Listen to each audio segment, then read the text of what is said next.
राजा Raghuvanshi honeymoon murder mystery के बाद शहर में डर का माहौल फैलता जा रहा है। अब लोग अपने वैवाहिक रिश्ते में हो रहे धोखे और तनाव को लेकर जाहिर सूचना जारी करने लगे हैं।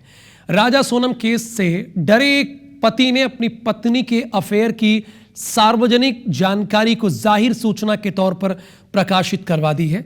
इंदौर के सिलिकॉन सिटी में रहने वाले एक युवक ने अपनी पत्नी के खिलाफ गंभीर आरोप लगाए हैं। उसका कहना है कि उसकी पत्नी का अफेयर बीते 7 सालों से सचिन साहू नामक व्यक्ति से चल रहा है और इसका विरोध किया तो जान से मारने की धमकियां मिल रही हैं।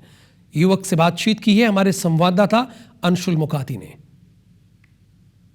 राजा सोनम केस के बाद अब लगातार जो खौफ है पतियों में वो नजर आने लगा है। इस वक्त हम इंदौर में हैं और एक जाहिर सूचना इंदौर के अखबारों में चर्चाओं में बनी हुई है, जो कि एक व्यक्ति हैं इंदौर के, उनके द्वारा ही दी गई है। और दीपक साहू जिनने ये जाहिर सूचना दी है अपने पत्नी और उसके प्रेमी के लिए, वो हमारे साथ मौजूद है। दीपक, एक जाहिर सूचना जो है वो हमने देखी है, ये जाहिर सूचना क्यों दी गई और क्या पूरा मामला आ रहा है? सर, मेरी पत्नी के और सचिन साहू के अवैध संबंध हैं 7 सालों से।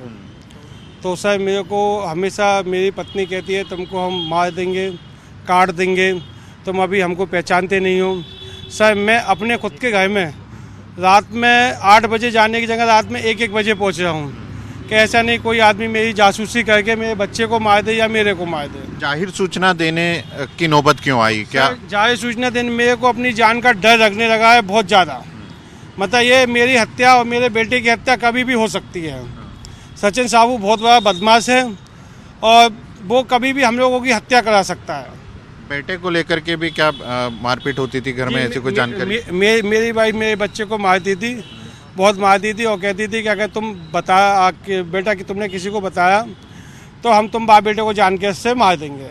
जाहिर सूचना जब आपने दी अखबार में, उसके बाद से पत्नी ने क्या बोला आपसे? कुछ उसका रिएक्शन आया? सर, मैंने पत्नी से 2 घंटे बात की थी। पत्नी का एक ही कहना है, मेरे को 6 महीने का समय दीजिए। सर, आप बताइए इतना बड़ा मैटर होने के बाद कौन समय देगा? मैंने अभी अपनी पत्नी को बोला कि देखो जो हुआ, तुमसे जो गलती हुई, तुम अपने बॉयफ्रेंड को छोड़ दो, क्या हम उसको नहीं छोड़ सकते? तो हमारे साथ दीपक साहू थे। दीपक साहू ने एक जाहिर सूचना दी है अखबारों में और उस जाहिर सूचना जो है इंदौर में चर्चाओं का विषय बनी हुई है, जिसमें कि उन्होंने अपने पत्नी और उसके प्रेमी को लेकर के कई बातें कही हैं और कहा है कि अब मुझे सब जो इंदौर में सोनम हत्याकांड हुआ है उसके बाद से मुझे भी डर लगने लगा है और घर जाने में भी अब मुझे डर लगता है। कैमरा पर्सन नंदन सिंह पवार के साथ अंशुल मुकाती, IBC 24 इंदौर।